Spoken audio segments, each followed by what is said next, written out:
Those familiar with the Fate Stay Night franchise may or may not be aware of many other stories that take place under the same confines and world as the Holy Grail Wars. While more seasoned fans are likely familiar with other such typemoon works, newer fans may be a bit lost when it comes to stories like Tsukimori or空の境界. From the perspective of a Fate fan, these stories are best thought of as Fate adjacent, as while not directly connected to the story of Fate, they share world-building concepts and magic systems that place them into the same greater multiverse known as the Nasuverse. These stories are both dramatic departures from the standard structure of a Holy Grail War, and one of them in particular shows us a very brutal and grim depiction of the reality that mages live in the Nasuverse. This dark reflection of Fate's world is seen in Kara no Kyoukai, or Garden of Sinners in the West, a story that predates both Fate Stay Night and Tsukihime. First, let me start off by saying that if you haven't seen or read Kara no Kyoukai, then this video may contain some spoilers, and seeing as it's rather difficult to get your hands on translations of the original novels, in the West it isn't exactly the most accessible. However, there exists an anime adaptation done by Ufotable that is currently streaming on Crunchyroll, and it is in my humble opinion more than worth the watch. So with spoilers out of the way, let's dive into Kara no Kyokai's world and see what it says about not just itself, but our own lives as well. Kara no Kyoukai stars Shiki Ryogi, a person who possesses an incredibly rare ability known as the Mystic Eyes of Death Perception. These eyes allow her to see and interact with small lines that cover all things in existence. When cut, these lines are capable of killing anything, whether it be living, inanimate, or in some cases, even conceptual, although that one is rather rare. Now, Shiki also has an extreme affinity for death, and consequently, murder. This bloodlust is a result of multiple personalities that live or have lived within Shiki and her connection to the root, basically the beginning and end of all things. I'm really trying to keep it simple here, but this story is absolutely wild. Yet, even with this natural attunement to death, she remains a good person. The thing about Shiki is that she does not let the urges control her. In many aspects, this is similar to Arcuade's vampiric tendencies from Tsukihime if you've seen that. In other words, while she feels a strong compulsion towards a bloody, murderous life, she shows restraint and self-control. Shiki can't give in to her feelings because she understands and values what life is. And as a result of her eyes that are able to perceive death, she may have a stronger understanding of that than anybody else in the world. Over the course of the story, we get to see that Shiki lives in a very dark and dirty world. She constantly sees the fragility of life due to her mystic eyes, which in other stories, without intervention, can drive people insane. Yet through her painful existence, she remains composed and sticks to her morals. She is able to do this by finding strength from a few different places. The first we see of this is in her lover, Kokuto. Now, Kokuto is almost like a direct foil to Shiki's complex personalities, as he is the ultimate pacifist, and he values human life above all else. In the face of cannibalistic serial killers and murderous monks, he holds true that not a single person, regardless of their history, deserves to have their life taken. And he puts his faith in Shiki that she won't fall victim to impulse. This character is not a foil simply because he values life.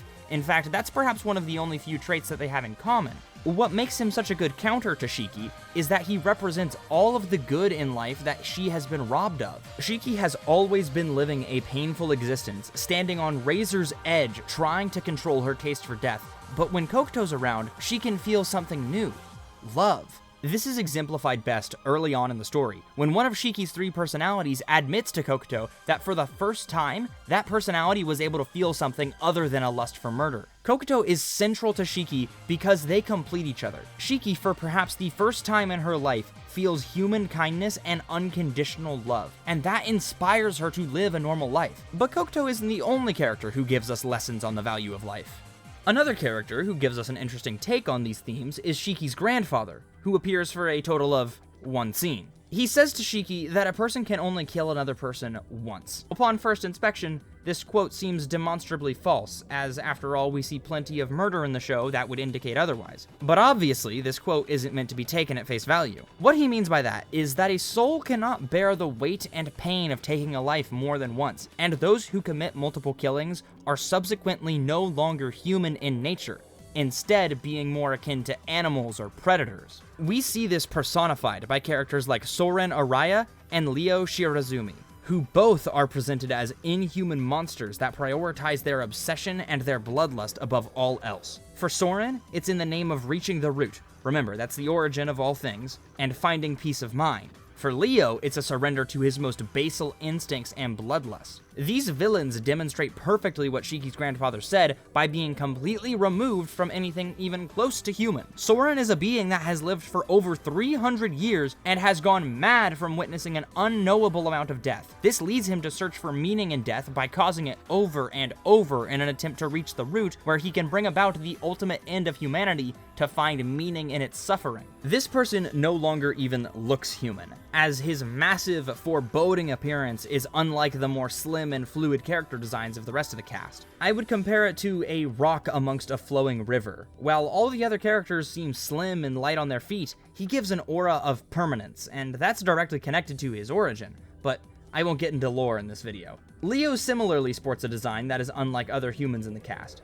Unlike Soren, he fits in a little better though. In fact, on some levels, he looks a lot like Shiki. Now, this was done on purpose to draw some parallels between the two, and how, in some aspects, Leo can be seen as a dark interpretation of Shiki. But the real differences come down to the way he moves. By contrast, he's very animalistic in reference to his predatory and indiscriminate bloodthirst. He kills like a wild animal and consumes the bodies, as his origin, a concept that his soul was born from, is that of consumption. He can't fight the instincts after being awakened to them, and as such, he becomes a monster. Both of these characters show what happens to those who cast aside their humanity through devious means, and as such, they serve to reinforce the main value of the show, which is that life is both valuable and sacred. While other Nasuverse works explore this theme through more subtle methods,空の境界puts it on full display in the most brutal and painful ways. It forces you to see the pain and the horror of these inhuman characters and compare their actions to Shiki,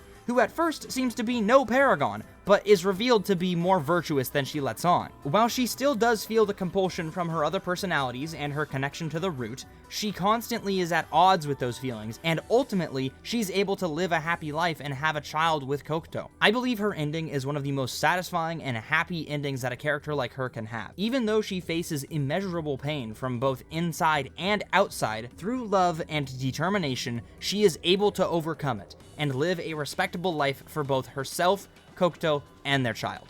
空の境界is not always an easy show to watch. It features a lot of blood and some deeply uncomfortable scenes. And on top of that, it goes really deep into Nasuverse lore, which can make things even more confusing. Combine this with the non-linear storytelling and the trippy editing, and it can make for a very difficult experience to get into. But if those things aren't enough to deter you, and you like reading up on deep, weird, magical lore, then I would wholeheartedly recommend it. The stunning animation from Ufotable is as good as ever, and the story, once it's fully unraveled, is extremely compelling. So, while it may not be the most accessible, I think it definitely delivers on its premise to its target audience. If you somehow made it all the way to the end of this video and you still haven't seen it, then, well, I'm a bit confused on why you clicked on this, but nonetheless, I think you should watch it. It may not be perfect, but damn is it good. Hey there, thanks for making it to the end of the video. If you liked what I had to say, be sure to hit the like button so I know I'm doing something right. Be sure to hit the subscribe button so you never miss an upload. Also, I have a Twitter and an Instagram if that is something that interests you. Links to those will be below. But with all that YouTube stuff out of the way, I just want to say thanks for watching, and I hope to see you next time.